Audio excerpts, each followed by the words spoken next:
There are moments in some investigations when a single image changes everything. A grainy frame, a timestamp in the corner, a young woman stepping off a bus, and then doing something no one can quite explain. By the time detectives saw that footage, she had already been missing for 11 days, and by then it was far too late to pretend this was just a routine disappearance. On the evening of October 14th, the city of Riverton was doing what it always did on a Tuesday. Nothing remarkable. Riverton sat along a tired stretch of highway in the Midwest, the kind of place people pass through without realizing they'd done it. 2 colleges within driving distance, a modest downtown with brick storefronts and flickering neon signs, public buses that ran late enough for students, service workers, and night shift nurses. It was safe, or at least, it had always felt that way. Elena Moore, 24 years old, boarded bus route 117 at 8:42 p.m. She'd taken that route dozens of times. Elena was a graduate student in social work at Riverton State University. She worked part-time at a youth outreach center, splitting her time between counseling sessions and administrative paperwork. She was a friend people leaned on, the calm one, the listener, the one who stayed behind after group hangouts to help clean up. She didn't own a car, never felt the need to. Her roommates later told police she had texted them around 8:20 p.m. Running a little late, heading home now, save me leftovers. That message would become one of the most replayed details of the case, because Elena never made it home. Security footage from inside the bus showed nothing unusual. Elena sat 3 rows from the back, earbuds in, scrolling on her phone. She wore a long gray coat, black boots, and a scarf wrapped twice around her neck. Her backpack rested between her feet. She didn't speak to anyone, didn't appear nervous, didn't check over her shoulder. At 9:07 p.m., the bus pulled into its final stop of the night, Riverton Transit Terminal, East Bay. This wasn't Elena's usual stop. That alone raised eyebrows later. Her apartment was closer to Maple Street Station, 2 stops earlier. But East Bay wasn't strange enough to set off alarms at the time. Some riders walked from there. Others transferred to ride shares. The terminal had security cameras, bright lights, and a small convenience kiosk that stayed open late. The footage shows Elena standing as the bus slowed. She slung her backpack over one shoulder. She paused briefly at the door, letting 2 passengers exit first. Then she stepped off. At 9:08 p.m., Elena Moore walked into the terminal, and that was the last confirmed sighting of her alive. Elena's roommates didn't panic right away. She was responsible, predictable. If she stayed out late, she texted. But by 10:30 a.m. the next morning, something felt wrong. Her bed hadn't been slept in. Her phone charger was still plugged into the wall. Her keys were gone, but her laptop wasn't. Calls went straight to voicemail. By noon, they contacted campus police. By evening, the case was handed over to the Riverton Police Department Missing Persons Unit. At first, the tone was cautious but calm. Adults disappear sometimes. Phones die. People crash on couches. But that calm didn't last long. When detectives reviewed transit footage, they expected to see Elena exit the terminal. Maybe call a rideshare, maybe walk toward the parking lot. Instead, they saw something that made the room go quiet. At 9:11 p.m., Elena appeared on camera near the terminal's side entrance. She wasn't on her phone. She wasn't rushing. She was standing still. For almost 40 seconds, she didn't move, just stared toward the darkened service road that ran behind the building. Then, unexpectedly, she turned and walked back inside. This was strange, but not alarming. What came next was... At 9:14 p.m., another camera angle showed Elena approaching the maintenance corridor, an area marked Authorized Personnel Only. She hesitated, looked down the hallway, then stepped inside.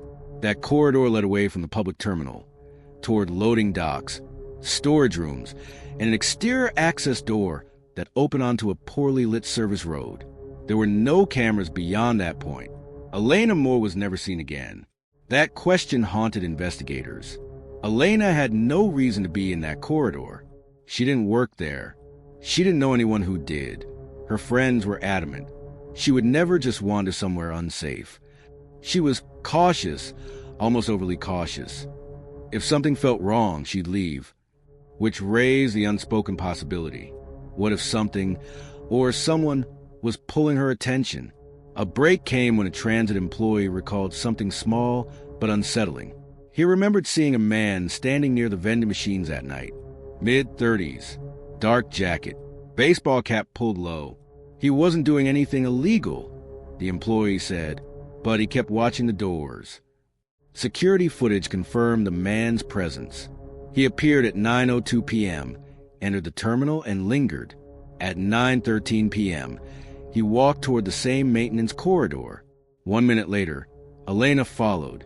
But here's the problem. The footage never showed them together. No conversation, no physical contact, no obvious interaction. Still, detectives circulated his image. Tips poured in. Too many. Some said he was homeless. Others said he was a delivery driver. One woman insisted he'd approached her weeks earlier. None of it led anywhere solid. By day 6, police admitted publicly, "We cannot confirm whether the individual is connected to the disappearance." Behind closed doors, frustration was growing. When phones won't talk, data does. Elena's phone last pinged a tower near the terminal at 9:19 p.m., then went dark. Her bank cards weren't used. Her social media went silent. Her email showed no unusual messages. But one detail stood out. In the week before she disappeared, Elena had searched for, reporting suspicious behavior anonymously. Trust your gut signs. How to help someone without escalating. At first, detectives dismissed it as coursework, but her advisor disagreed. Those aren't terms she'd usually use academically, he said. They're personal. Had Elena noticed something? Someone? Then came Marcus Reed. They met 6 months earlier at a volunteer fundraiser, texted daily, went on a handful of dates, never officially together. Marcus admitted they'd argued the week Elena disappeared. She said, "I was pushing," he told detectives. "I just wanted clarity." His alibi? At home. Alone. Not great, but not enough. Phone records placed him miles away that night. And yet, when shown the footage of the maintenance corridor, Marcus went pale. He didn't speak for a long time. Then he said something that changed the case. She wouldn't go in there unless she thought someone needed help. That comment sent investigators back through Elena's history. They found something chilling. 2 years earlier, Elena had intervened when she thought a woman was being followed. Another time, she'd walked a stranger to their car after a late shift. She believed deeply in helping, sometimes at her own expense. That belief may have been exploited. 3 weeks into the investigation, a janitorial contractor came forward. He recognized Elena, said he'd seen her talking to a man in a reflective vest near the corridor entrance that night. This man was never captured clearly on camera. Why? Because he knew where cameras were. The vest gave him authority, believability, safety. Security logs showed no such worker scheduled. Someone had been impersonating staff. And suddenly, everything clicked. Police expanded the search to the service road behind the terminal. Dogs hit on Elena's scent near a drainage culvert. A piece of fabric was found weeks later, gray wool. Her scarf. No blood, no struggle signs, just absence. 6 months later, a routine traffic stop in a neighboring county changed everything. A state trooper pulled over a van for a broken taillight. Inside, cleaning supplies, reflective vests, and a bus terminal access badge. The driver was Evan Cross, 41, former security contractor, fired 2 years earlier for boundary violations. When police searched his storage unit, they found something worse.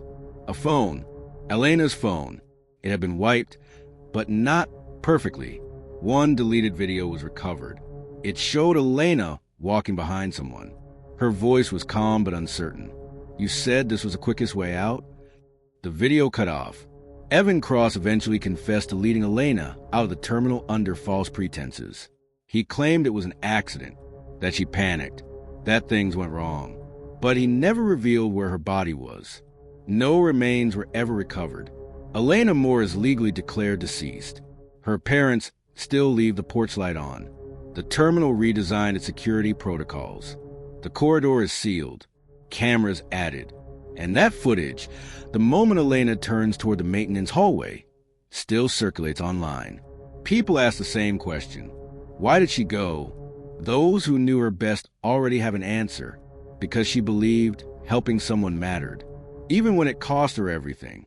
Some mysteries end with answers, others end with warnings, and Riverton learned theirs too late.